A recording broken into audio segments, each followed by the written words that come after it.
Good afternoon, everybody. I want to say a big welcome to everybody who joined us today for probably one of the most interesting webinars we've ever done, because it's the very first time in my career, anyway, I've done a webinar about webinars. I know it says webinar about webinar, but it was the only graphic I could find. So, Rachel, can you hear me okay? Yeah, I can hear you. Welcome, everybody. Very cool. So I'm really excited about this one. We've, in the last couple of years, we've done somewhere in the ballpark of 75 different webinars here at Awareness, believe it or not. And from time to time, people always ask me, when are you going to do a session on how to produce a good webinar, more importantly, what to do with the content once it's done. So, for me, I'm really excited about it. And I'm also excited because I've known Rachel for a long time, and this is the first time that we're actually going to co-present together, I should say. So, Rachel, welcome. I'm really psyched to have you on one of our awareness webinars today. I think it's going to be really cool. I'll let you do your intro. I don't want to have to introduce you. So. Well, thanks for introducing me. Yeah, Mike and I have worked together for a couple of years, and we'll see how that continues after today, if it goes well or not. Yeah, well, I'm going to be marking off whether or not things happen good or not. I'm just kidding. So, do you want me to jump into the intro of webinar listings, or do you want to do awareness? No. I'll go into my stuff. I just thought, Okay. So Rachel, for those of you who don't know, she runs a really cool site called Webinar Listings. She'll talk to you about that in a minute. But she has a really broad background working with companies and helping them organize their webinars and actually using webinar listings to promote everything. And I can say that at Awareness, we use it for all the webinars that we do here as well. And we get some great traction from using webinar listings and getting, a lot of additional people to come to the site. It's great publicity for us. So we really enjoy the service and love using it. One of the things that I wanted to cover before we get in is just the basic stuff, the housekeeping thing. So we want to encourage everybody to talk to us, to ask us questions, to have your own conversations, and to do that, we have to use the hashtag #PoundAwarenessInc, so we can follow your hashtags if you're on Twitter, so we can see the stuff that you're talking about. And if you have any questions for Rachel or I, feel free to use that hashtag in any of the things that you're doing. So it's #PoundAwarenessInc.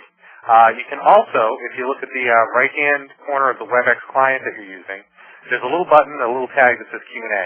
You can feel free to shoot any questions directly over to us, and what we'll do is, from time to time, we may stop during the session and kind of chat back and forth about different experiences that we've had. But if we don't get to your questions during the session, don't worry, because we have a big Q&A session planned for the end. So hopefully we save enough time at the end where we can dig into a lot of the questions that I'm sure you're going to have as we go through stuff. One of the things that comes out of every webinar, and for those of you that are joining us here for the first time, we do, at Awareness, we do a webinar every other week. And it was kind of interesting, when I first came on board here, we started doing these webinars about 6 months into it, so about a year and a half ago.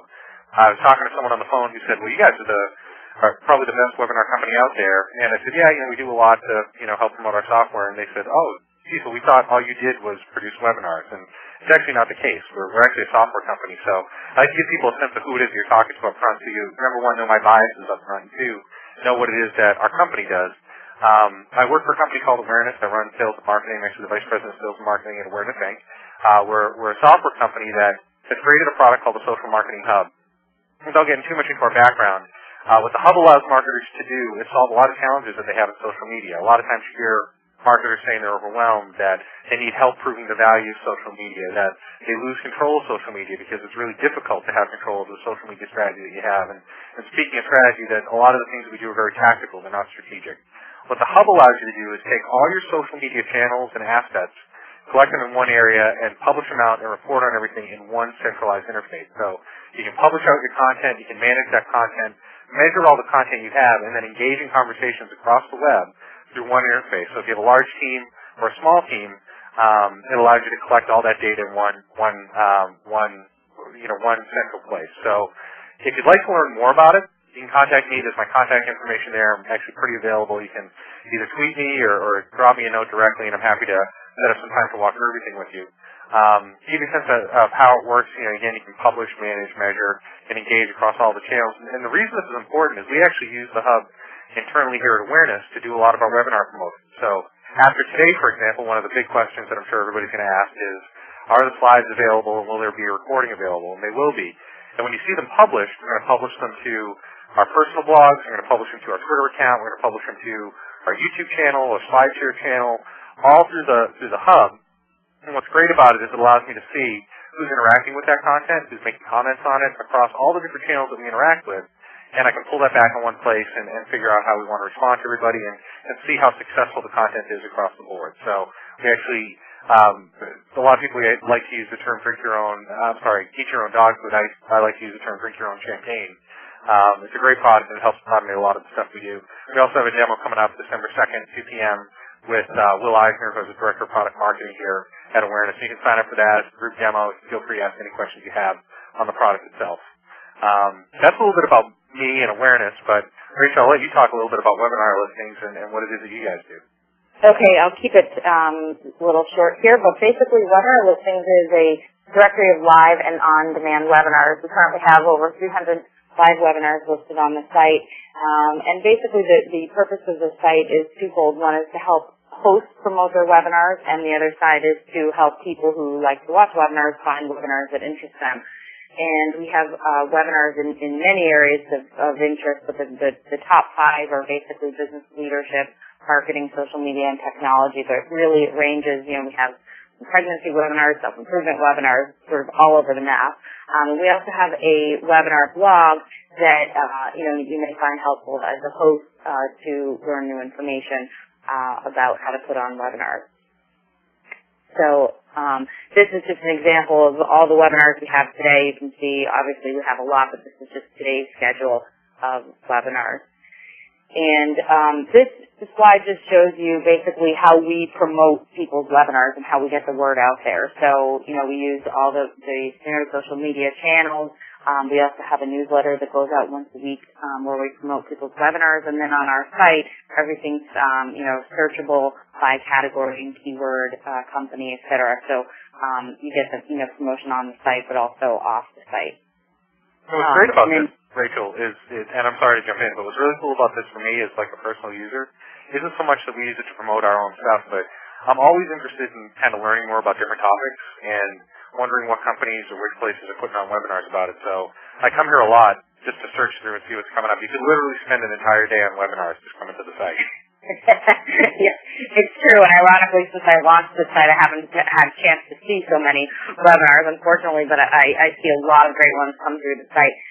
And most excitingly is just yesterday we actually launched a new on-demand webinar library. So now hosts can post their recorded webinars.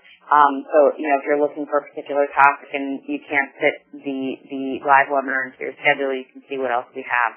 And if you're a host, it's actually free this week to post for 5 webinars using the promo code launch. So check that out. So back to you, Mike. Very cool. Well, time to get started. So what's cool is that at the beginning of the session we did a poll, and what we found is that most of the people on haven't hosted many webinars before, which is actually a good thing.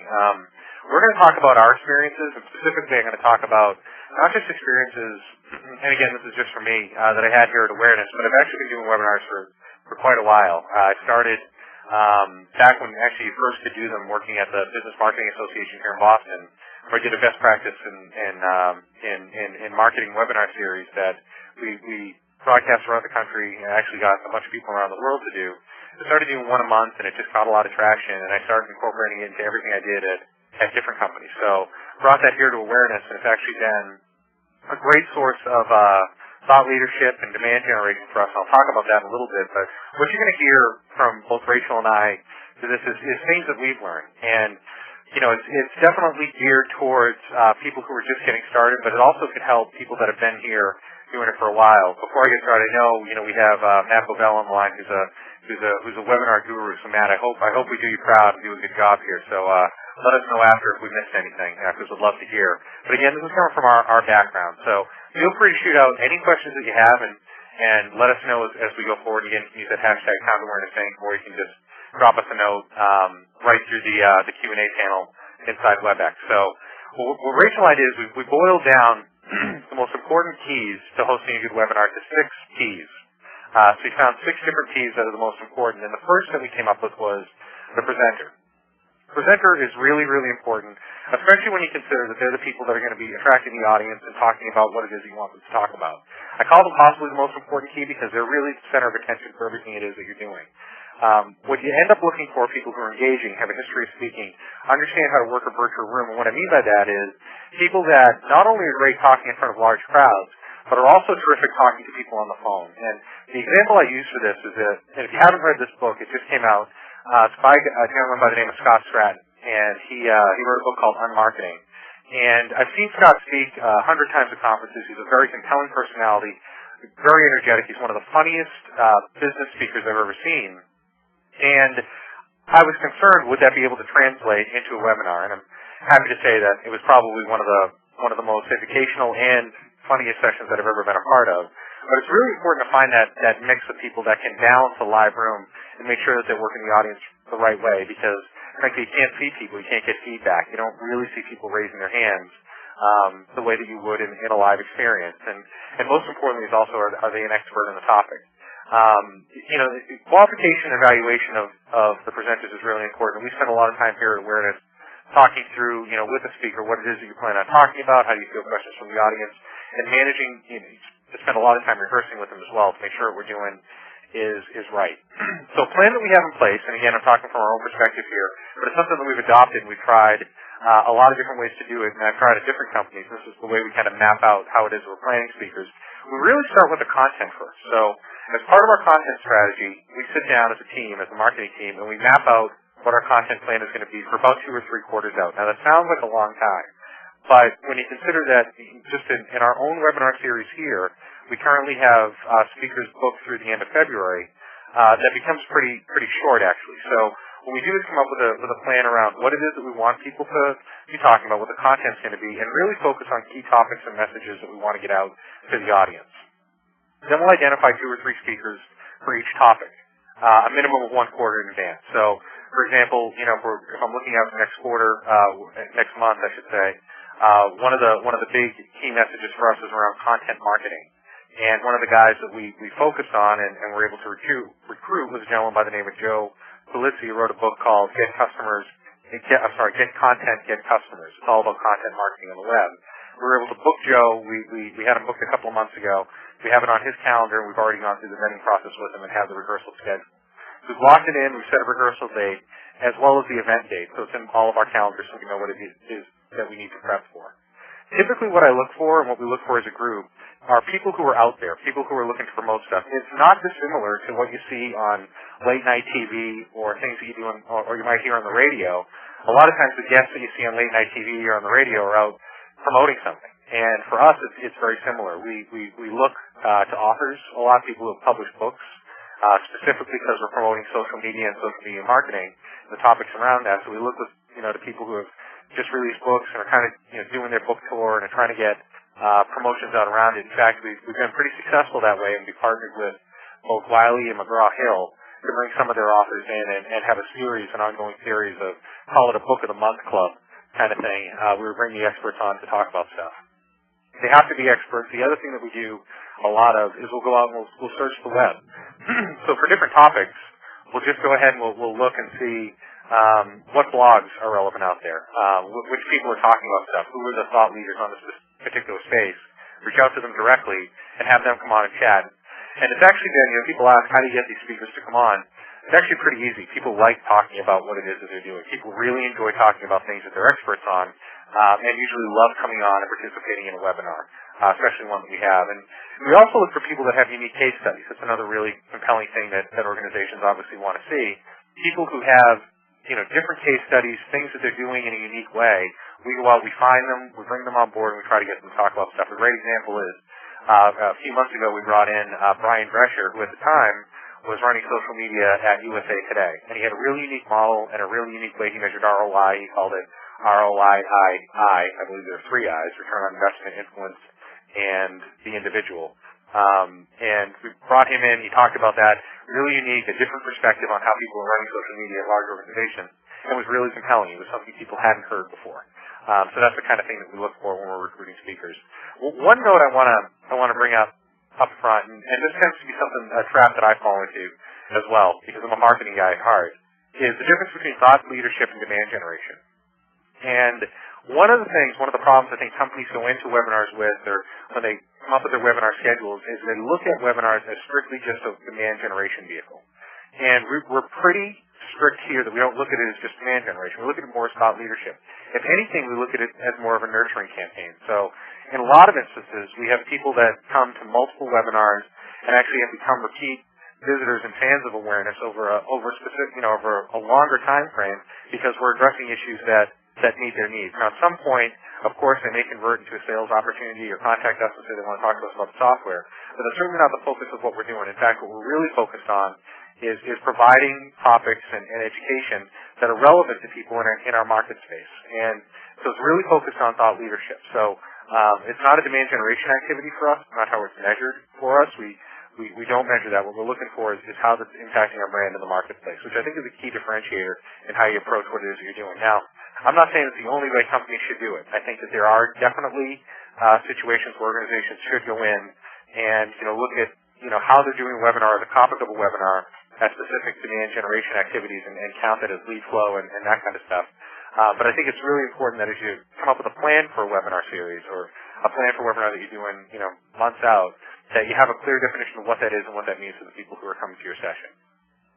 The second P that I'd like to talk about today is the platform. And I'm not talking about the oil platform, somewhere down in the Gulf. What I am talking about is a platform that you're choosing to go and conduct your webinar with. And there's a reason why that's important.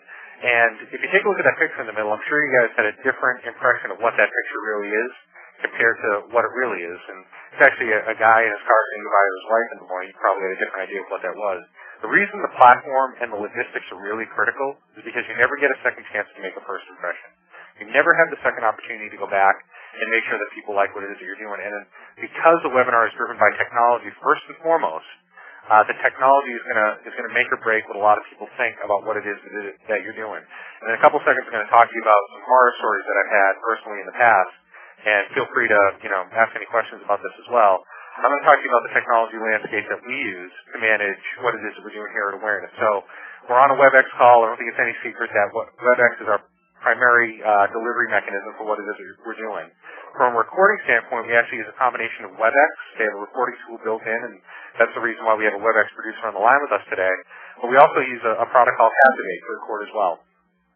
Another way that we record the audio is a plug-in to Skype. We actually dial in a separate Skype call, and we actually record the audio. And that's important, and I'll tell you why in just a minute. But we record the audio separately, and we actually bring that down. And then we actually use Camtasia Studio to edit everything together to make sure that we have all the, I'll take out little things like the oohs and the yahs that presenters say at some point. And I've said a bunch of them already today, but when you hear the playback, you probably won't hear a lot of them because I'm going to edit all those out. I'll edit the audio recording separately so we can make podcasts out of it using a free product called Audacity. And then I go out and I syndicate. And the one I put up for syndication is YouTube, but we actually do a much broader syndication than that. We use iTunes for the podcast. We use Blip TV, Google Video, a combination of Google Video, Blip TV, YouTube, Facebook. We put our stuff everywhere, so it's really easy to find all the information that we have there. Together, that's our technology landscape just for a webinar. And it seems like a lot. I know when you look at this, you say, wow, it's really complex. It seems like there's an awful lot of stuff that you have going on there. But the reason is because each one serves a different purpose for us. So the first one that I mentioned is WebEx, which is around delivery. The second one is around recording the webinar in a format that we want to be able to record it in, which is the reason for Captivate. The podcasting component is where we record from Skype. Camtasia is where we edit. And again, we edit the podcast individually through a product called Audacity, which is free. You can download it, and then we syndicate it out to multiple channels. So again, pretty complex landscape. I'm happy to answer more questions about how we work with each of these ones at the end. But there's a lot of different tools we do, and I think up front it's important to weigh what it is that you need to do and what you want the end result to be. And content syndication, which Rachel's going to talk about in a little bit, is pretty important to why we made those decisions.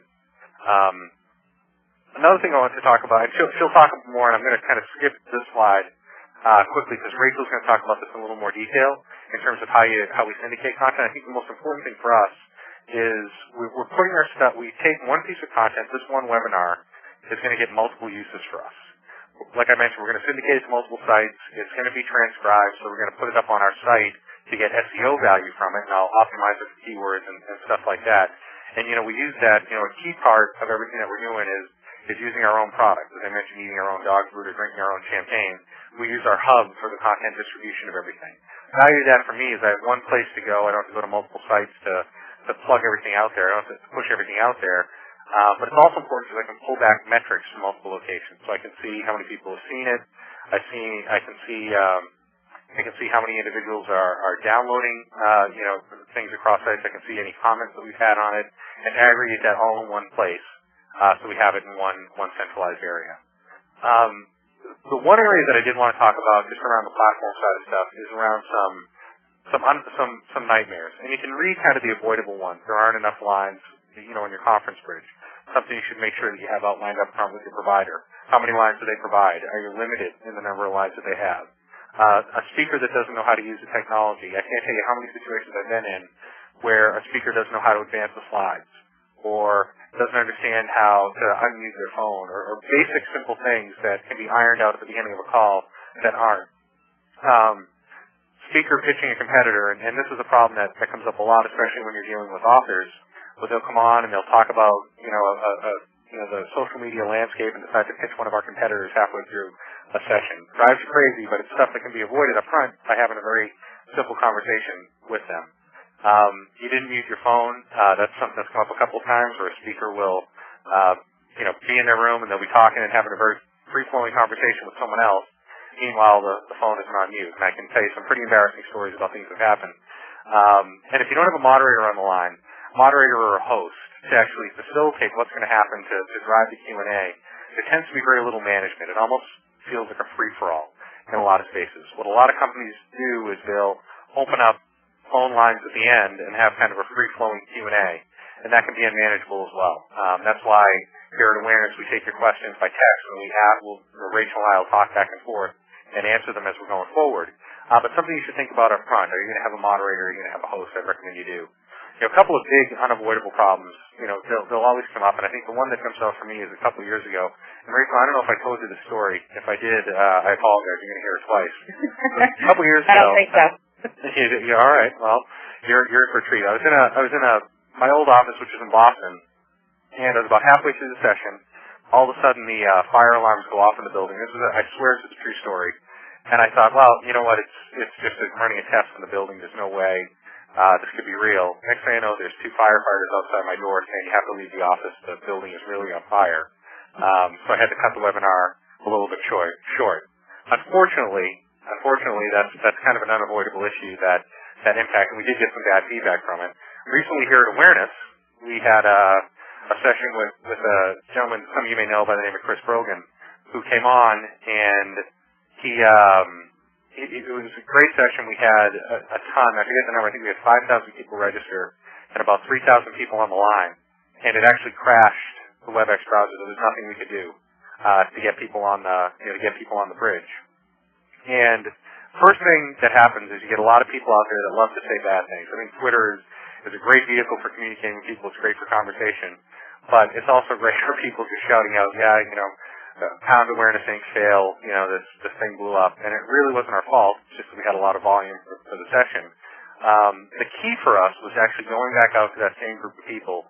We set up a live session with Chris, brought him to our offices, did some streaming video right from our offices where we were able to Q&A him on his book that came out, and it ended up being a win-win for everybody. So, even though those things are unavoidable and they're pitfalls that happen, there's things that can be addressed up front, and as long as you have the communication with people on the back end, it makes it really easy to overcome any of those challenges. The last thing I'm going to talk about is people, and I know I'm kind of rushing through some of this stuff, but some of the points Rachel's going to bring up and reinforce, that's why I'm skipping over them. But this one's important, and getting the right people on the line is always a critical thing for a webinar, and you might think, well, if I just put out a great session title, that's going to get the right people out there. Well, it's not kind of build it and they will come. That's not the right mentality to have. We take a pretty aggressive approach into how we manage each and every webinar that we have, what audience it's geared for.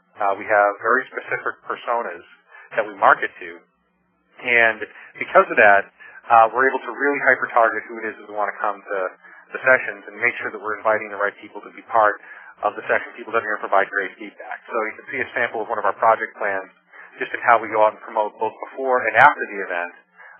any of the sessions that we run, and I can get even much more specific with you and show you some of the actual promotions that we do around specific sessions. This is just a sample.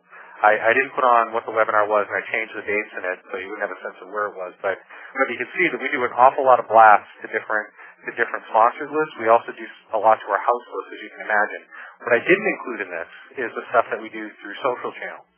We have a whole other aspect of what it is and how we promote to things like Twitter, to things like Facebook, to things like LinkedIn, our discussion groups, and how we get those types of people to participate. But we're pretty aggressive in both what we do before a session and what we do after a session to make sure that we're following up with people, that you get the information that you wanted, both the recordings and the slides, and we answer any questions that you may have going forward. So, those are the first three keys, but they certainly aren't the only three keys. And I think Rachel has a great sense of what the next three, which are just as important, are as well. So, Rachel? Okay, great. Thanks, Mike. So, as this picture shows, getting people to participate is very important in webinars. As Mike mentioned earlier, it's hard to tell when somebody's raising their hand or whether they're paying attention. And I think one of the most common things on webinars is that people are multitasking. They're sitting at their computer. It's their inclination to go and check email and take a look at something else going on. So keeping people engaged and participating is really important, and I think the best way to handle this is to think about it as two-way communication. Don't think about this as, you sitting in a room talking to your computer screen.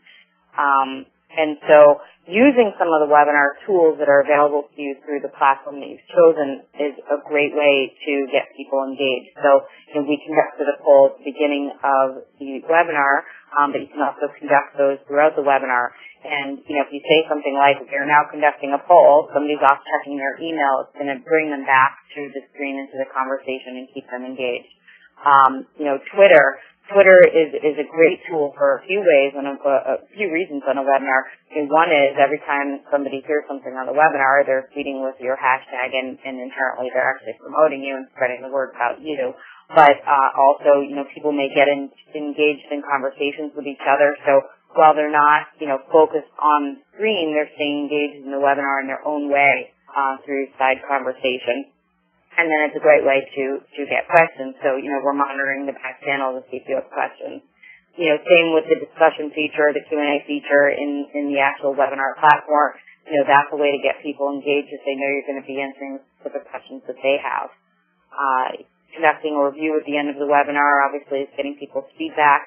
And then, drawing tools. If you're going to go out to, a slide screen share or something like that, using the tools where you're, pointing at particular things that you're showing is another way to keep people's attention. Multimedia. I think a lot of times people just think of a webinar as just a PowerPoint presentation and just sharing PowerPoint, but there are so many other ways to engage people and mix it up a bit, and I think that's the way to keep people engaged is to mix it up. So, showing a video or, showing yourself if you are bold enough to be willing to put yourself on camera. As I mentioned, screen share if you're doing a tutorial of your application, or, if you're doing a case study, is actually taking people out to the internet and showing things live. And then, of course, PowerPoint is a good way to mix things up. For the speaker, being engaging, I think that it's difficult because you are sitting there staring at a screen and you're not staring at a room of people. Just be engaging. But also, switching speakers back and forth. Every time Mike and I switch back and forth, hopefully that's a cue, to keep people engaged because they're hearing some sort of change. Also, changing slides frequently and, pointing or directing people's attention to the slide that's on the screen. I did see a company recently do this where they offered prizes throughout the webinar, actually, where they asked, every 10, 15 minutes, they asked a question about something that they had just presented, and then they gave, a $50 iTunes gift card or something like that to the first person that answered the question on Twitter or in the chat session. And it was great. It really kept us listening, for the top 10 things that they mentioned, or, they mentioned where they got married, and, you were trying to listen for these facts. So, I felt myself much more engaged, but then, it got them a way to we gave them a way to reward people for paying attention. But it was very innovative, and I thought it was an excellent way to keep people engaged. So the fifth P is promotion, and, as Mike discussed, this obviously is one of the more important Ps, because if you don't promote your webinar, nobody's going to show up. So, Mike had showed some of the timelines that they do with email, and I think Awareness does a great job of sending an email, sending a reminder, sending out an email after the event, and then, also contacting other industry websites. So, if it's social media, trying to post it on other social media calendars, or, actually advertise on some of these sites or ask them to promote it in their newsletters is a great way to get the word out. Asking key influencers to promote you.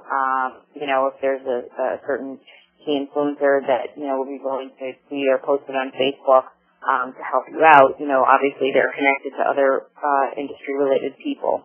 And partnering is a great way to double your effort. So, both Awareness and Webinar Listings were promoting this webinar, which, it attracts different audiences for both people, but, sort of doubles the effort, which is, an excellent way. Obviously, it won't be, too salesy, but promoted on Webinar Listings is a great way to get the word out. Producing a video commercial, so taking a portion of your webinar and turning that into a small video and then putting it out on YouTube or on your website or your blog post, or even interviewing the speaker about the top highlights that they're going to be discussing during the webinar, so it gets people a little bit more excited rather than just reading a text description. Press release, that's always something easy to do and now free through a lot of websites.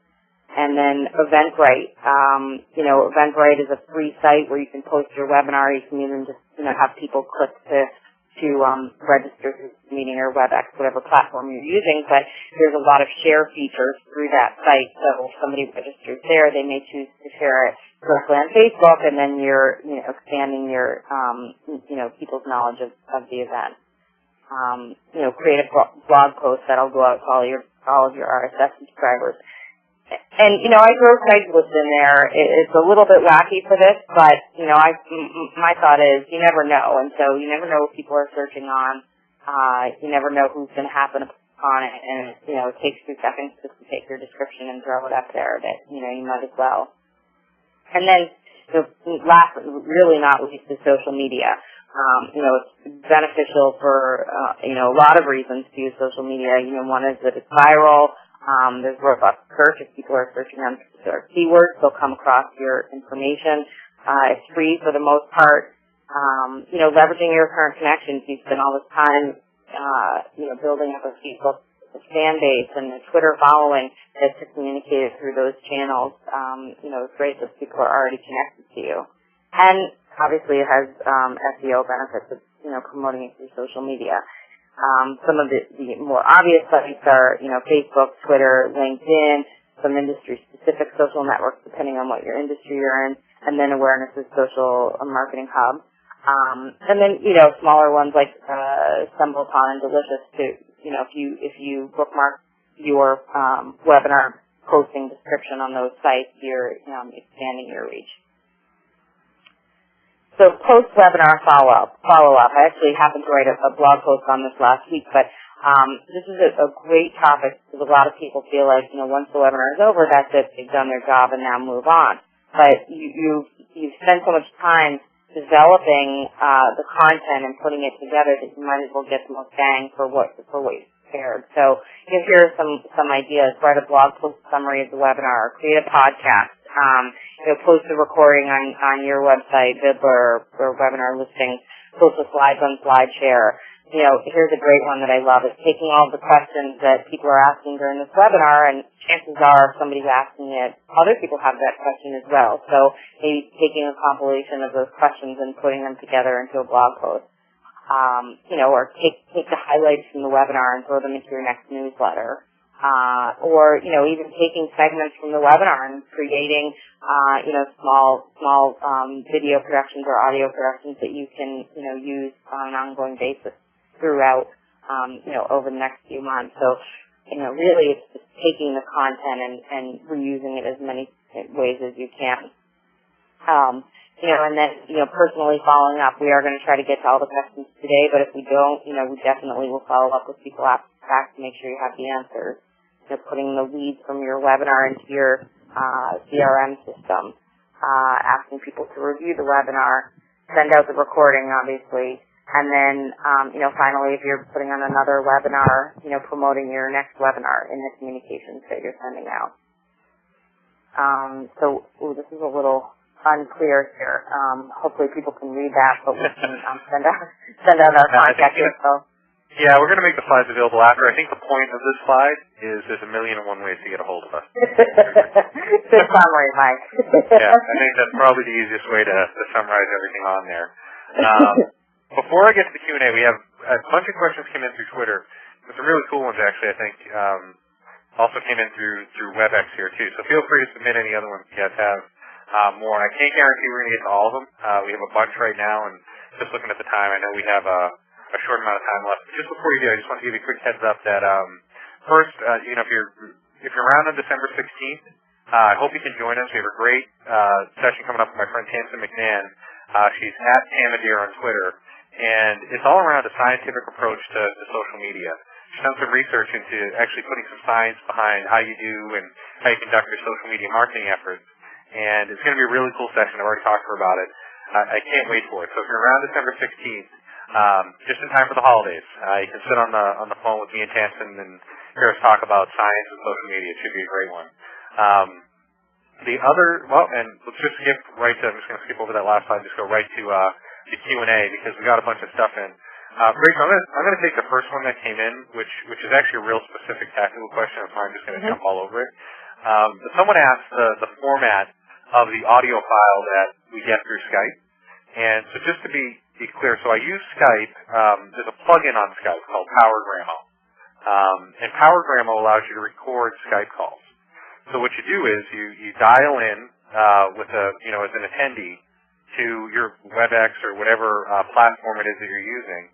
You dial into that line on Skype. You hit the record button. Just mute your computer. You can even have it in the same room as you, and it pulls down an MP4 file that you can then import into Audacity and change up. And what we used to do, we've kind of gotten out of the habit in it. So I'll slap myself on the wrist for this one and tell you guys something that do as I say, not as I do. We were really good about taking the Q&A session at the end of a webinar and converting that into a podcast. And we've since kind of stopped that, and it's really just a timing thing for us. But we still use PowerGrammo. We still have all the recordings. It's just a matter of going back. So for the person that asked that, it's actually a plug-in to Skype called PowerGrammo.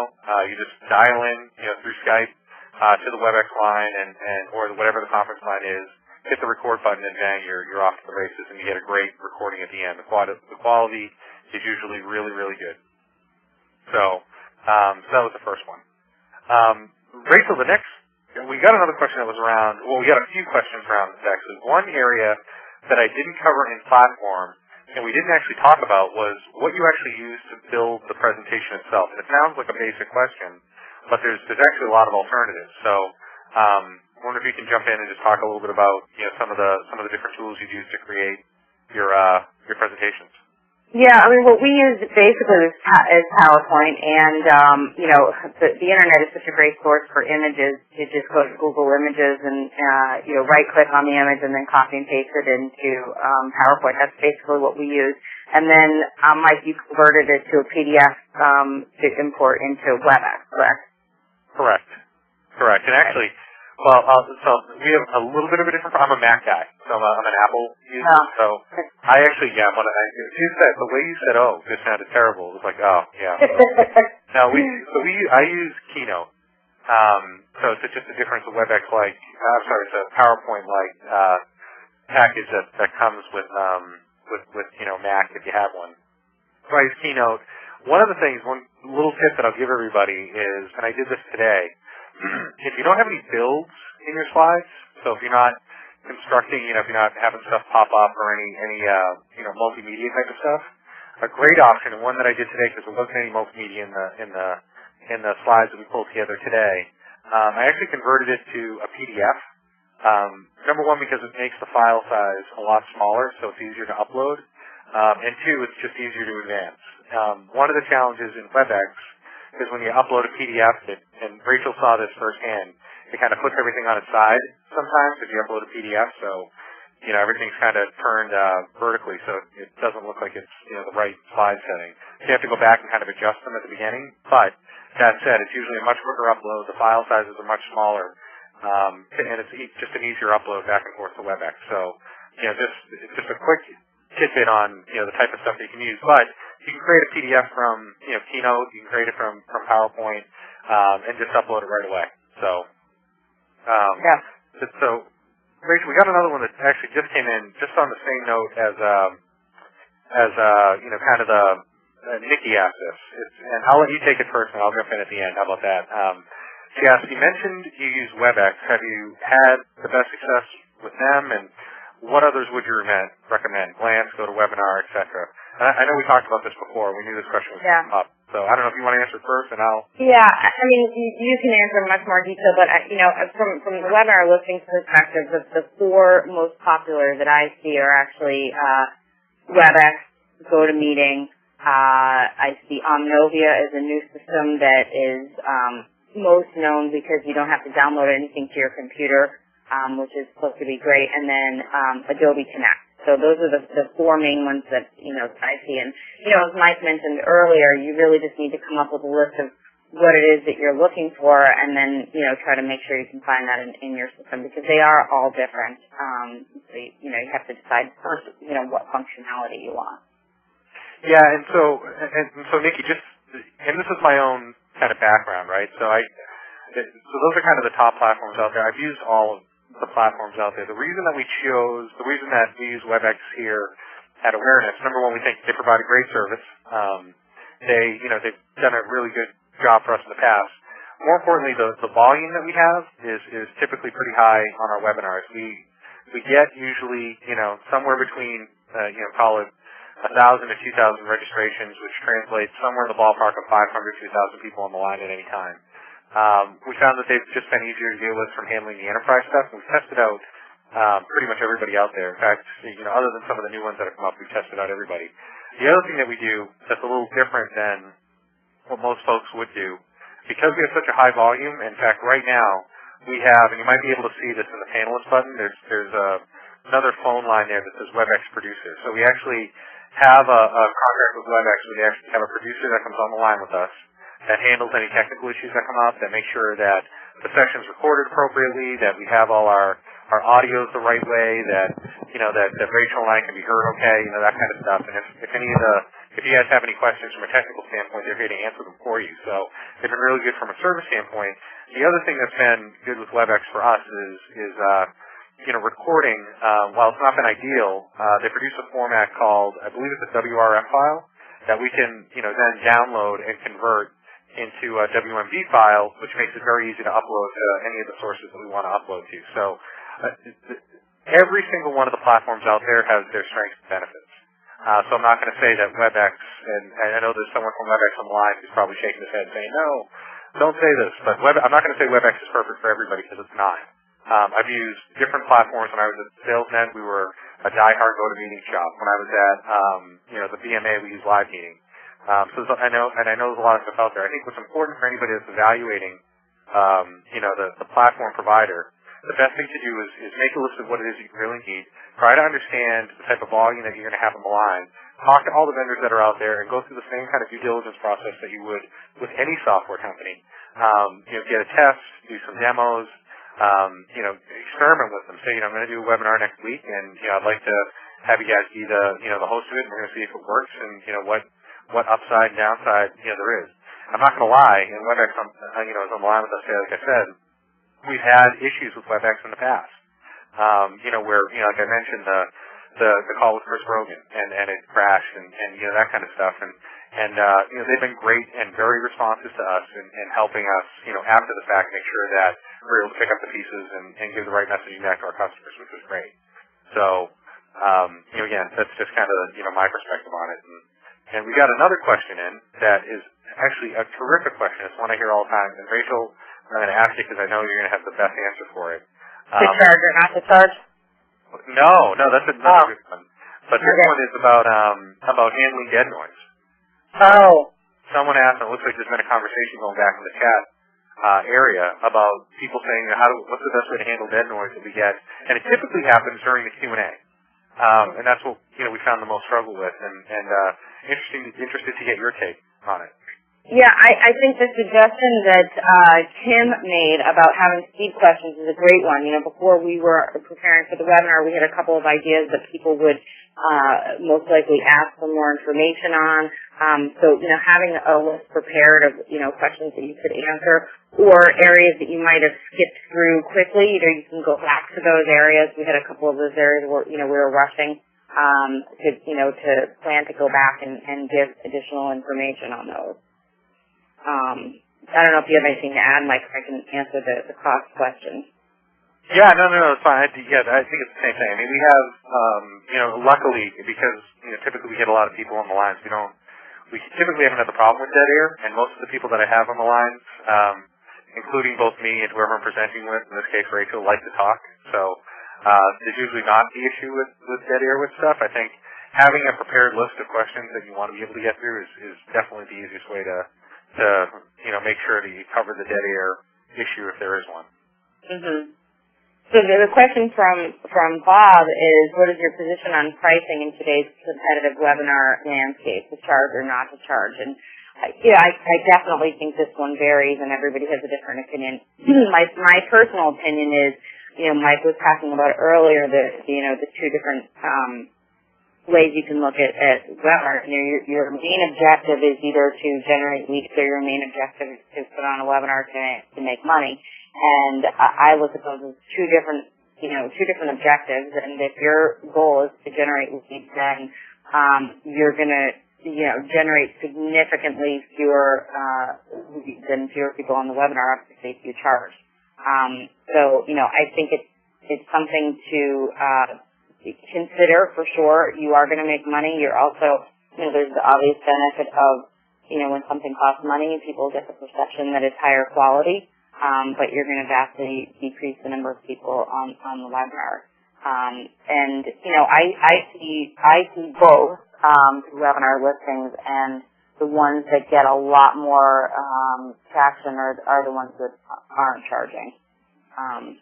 So, do you have any thoughts on that, Mike? Yeah, I think it depends on the space you're in. I think, if you're, and I'll give you an example. If you're running at a company like, for example, Marketing Profs, they do a great job, still think they're charging for most of their webinars, but that's their business model, is around, getting content out to people, and making sure that they have compelling content on their site that is so compelling that people want to pay for. I mean, that's how they make money. And I'm a big fan of everything that they do over there, by the way, just, as a preface. But, if you're looking at, so for them, that makes sense as part of their business model. They do charge for webinars. They should charge for webinars. It's what they do. At awareness, it's not what we do. It's, we're a software company. We're trying to provide thought leadership and education in the marketplace.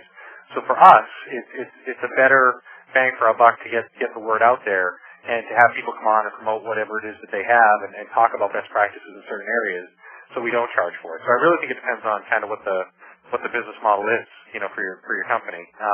If you're a software company, and I'll just speak from my own experience, if you're a software company charging for webinars, that's probably revenue that you don't want to have on the books anyway. So I would recommend against it. But that's my own opinion.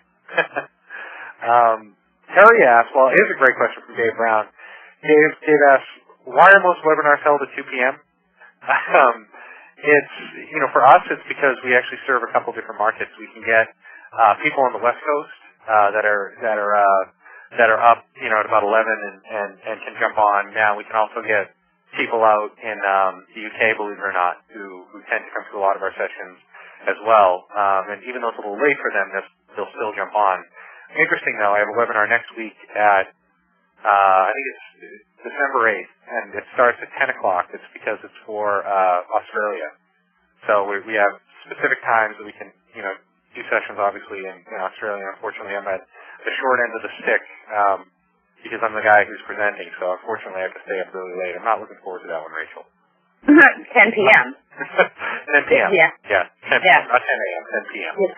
The other thing you'll notice is the majority of webinars are Tuesdays, Wednesdays, and Thursdays. It's just people tend to be busier on Mondays and Fridays. Mondays getting back from the weekend and Fridays getting ready for the weekend. So you'll see the majority of them Tuesdays, Wednesdays, and Thursdays. Yeah, that's a great point. We always do ours on Wednesdays and Thursdays. I don't know. We've always had the best results, and that's kind of why we do it then. One other kind of quick question that came in earlier that I wanted to swing back to was around time limits on YouTube. I mentioned that we upload videos to YouTube as well as places like Google Video and Blip TV. One of the things that's a great point, and there is a time limit on YouTube, especially if you were not grandfathered in as a producer. So you may not know this, but when I first signed up for YouTube, I put myself down as I called myself a filmmaker as a category you could select. And when you had that, you could actually upload videos of over, I think it's like 2.5 hours. And when they made the change and said you can only upload 10 or 15 minutes, they actually grandfathered that in. So they gave us, the people that had that access, I believe it was called filmmaker or producer or something like that, but they gave us access to continue to upload videos of that length. So on my own personal account, I can still upload them. From the awareness account, I can't. So what we do is we take the video of the webinar that we use as content, we slice it up into different sections around key topics, and we'll put out shorter versions of those webinars on YouTube. We'll put out the full sessions on Google Video and or Blip TV, depending on what the session was about. So it's also kind of understanding that space and where you're going to put stuff. But YouTube for us, or I should say Google, it's the same company, right? YouTube for us is more about the shorter clips, where Blip TV and Google Video are more about the longer length video. So if you haven't been grandfathered in, you're right, it's a very short amount of time, and I don't know what the exact time limit is, but it's pretty tight on what it is you can and can't have on there. So that's kind of how we break it up. I think they just increased it to 10 minutes. And the other site that is good is Vidler. And then there's Vimeo, V as in IMEO. That site actually can upload videos and then broadcast them out to a number of these video sites. You don't have to keep uploading them, multiple times. Yeah, absolutely. That's the two other great sites to put stuff up on.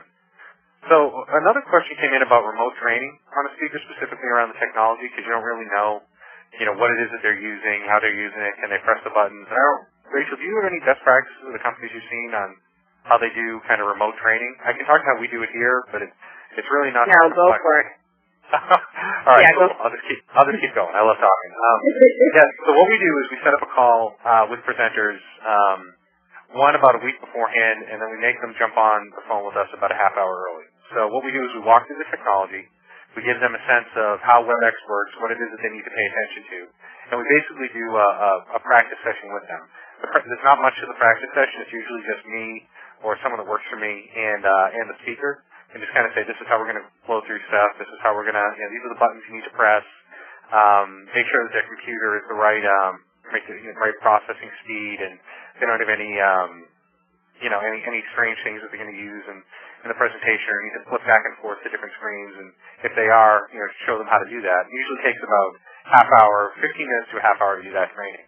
The day of, we log in about a half hour early, we review everything with them, along with the WebEx producer who goes through all the technical stuff that comes up, but also talks through, the stuff that, as the host or as a presenter, you just don't think of. Like, are your audio levels okay? Can I hear you okay on this end of the phone?